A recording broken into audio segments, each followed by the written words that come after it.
India ने वो कर दिखाया जो आज तक दुनिया की बड़ी से बड़ी सुपर पावर भी ना कर पाई, जिसकी वजह से इंडिया ने कुछ ही घंटों में पूरी दुनिया की तवज्जो हासिल कर ली। ये तो हम सबको पता है कि इंडिया से पहले रशिया, चाइना और अमेरिका जैसे मुल्कों ने कामयाब मिशन चांद के हवाले से मुकम्मल किए, लेकिन इंडिया ने ऐसा कारनामा किया जो कोई दूसरा मुल्क नहीं कर सका। तो क्या कोई ऐसा इस्लामी मुल्क भी है जिसने चांद की तरफ अपना कामयाब मिशन रवाना किया? तो जी हाँ, बिल्कुल, उसका भी हम जिक्र करेंगे। इन सब को जानने के लिए हम सरसरी जायज़ा लेंगे बाकी मुल्कों के मून मिशन पर, लेकिन आगे बढ़ने से पहले आप सबसे रिक्वेस्ट है कि वीडियो को लाइक और चैनल को ज़रूर सब्सक्राइब कर लें। 1950 में इंसानों की जानिब से पहला चांद की जानिब मिशन रवाना किया गया, लेकिन जैसे जैसे साइंस तरक्की करती गई तो ये मिशन भी जदीद होते गए ताकि चांद के बारे में ज़्यादा से ज़्यादा मालूमात ज़मीन तक पहुंचाई जाएं और ये जानने की कोशिश की जाए कि क्या इंसान का रहना और ज़िंदगी गुजारना चांद पर पॉसिबल है। तो इसके लिए मुख्तलिफ़ नौइयत के मिशन भेजे जाते हैं। सबसे आम मिशन जो होता है इसे फ्लाई बाई मिशन कहा जाता है, जिसमें एयरक्राफ्ट चांद के इंतहाई करीब से होकर गुजर जाता है। इस तरह का सबसे पहला मिशन सोवियत यूनियन की जानिब से जनवरी 1959 में भेजा गया, जिसका नाम लूना 1 था, जो चांद के करीब से गुजर गया। इस मिशन के ठीक 2 महीने बाद इस मुकाबले में अमेरिका ने भी कदम रखा और अपना पहला कामयाब फ्लाई बाई मिशन मुकम्मल किया। इन मिशन का मकसद दूर से चांद के बारे में मालूमात इकट्ठा करना थी। इसी साल 1959 में सोवियत यूनियन ने एक और फ्लाई मिशन लूना 3 चांद पर भेजा, जिसकी मदद से दुनिया ने पहली बार चांद की करीब तरीन से ली गई फ़ोटो देखी। ये फ़ोटो चांद की इस साइड से ली गई जहां अंधेरा होता है। चांद के बारे में मालूमात हासिल करने के लिए दूसरी कैटेगरी आर्बिटर मिशन की है, जिसमें एयरक्राफ्ट चांद के गिर्द गोल दायरे में घूमते रहते हैं। इस तरह के मिशन तकरीबन 40 के करीब हो चुके हैं। अगली कैटेगरी जो मिशन की आती है इसे इम्पैक्ट मिशन कहा जाता है, जिसमें एयरक्राफ्ट चांद के गिर्द घूमते हुए अपना एक हिस्सा चांद की तरफ छोड़ता है, जो चांद पर जाकर क्रैश हो जाता है।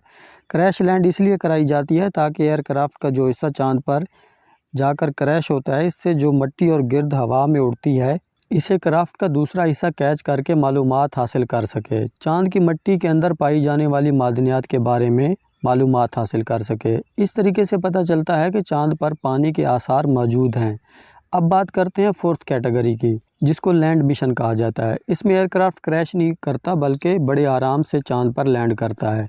इस तरह के मिशन जब अमेरिका और रशिया ने करने की कोशिश की तो वो 15 बार नाकाम हुए। 1966 में रशिया ने इस तरह का पहला मिशन कामयाबी से हासिल कर लिया। ये लैंड चांद पर जाकर रुक जाते हैं, एक जगह से दूसरी जगह ट्रैवल नहीं कर पाते। अगली कैटेगरी जिसको रोवर मिशन कहा जाता है, जिसमें छोटे छोटे रोबोट्स नुमा गाड़ियाँ होती हैं जो कि चांद पर ट्रैवल बआसानी कर सकती हैं। इस तरह की कैटेगरी में भी रशिया ने पहला रिकॉर्ड 1970 में बना लिया था। इन मून मिशन में जो सबसे आखिरी कैटेगरी है जिसमें इंसानों को भेजा जाता है, जिसमें रोबोट्स की बजाय इंसान चांद पर उतरते हैं, लेकिन इस फील्ड में अमेरिका सोवियत यूनियन से बाजी ले गया और वो दुनिया का पहला मुल्क बन गया जिसने इंसानों को चांद पर उतार दिया। अब बात करते हैं इंडिया की। इंडिया ने साल 2019 में अपना मिशन चंद्रयान 2 के नाम से चांद पर भेजा, लेकिन वो चांद पर पहुंचने से पहले ही क्रैश कर जाता है।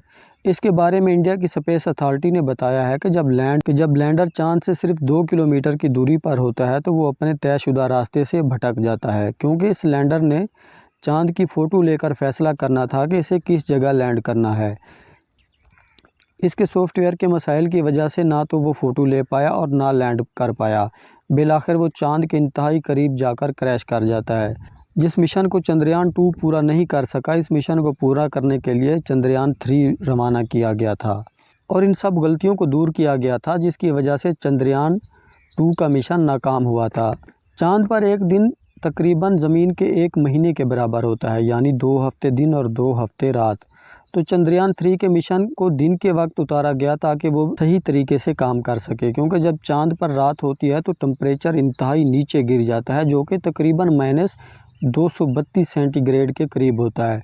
तो इतनी ठंड होने की वजह से कोई भी मिशन रात के वक्त सही काम नहीं कर सकता। जो लैंडर चांद पर उतारा गया इसका वज़न तकरीबन 1750 किलोग्राम है और इसमें मौजूद रोबोट का वज़न तकरीबन 25 किलो है। इस मिशन की कामयाबी के बाद इंडिया दुनिया के इन चंद ममालिक में पहुंच गया जिसने चांद पर अपने कामयाब मिशन भेजे। इस मिशन में इंडिया को क्या फ़ायदा होगा इसके बारे में हम अगली वीडियो में बात करेंगे। और जो इस्लामी मुल्क चांद पर अपना मिशन भेजने में कामयाब हुआ उसे UAE यानी यूनाइटेड अरब इमारात कहते हैं। अगर वीडियो अच्छी लगी है तो इसे अपने दोस्तों के साथ शेयर करें और अपनी राय का इजहार कमेंट में ज़रूर करें। मिलते हैं एक नई वीडियो के साथ।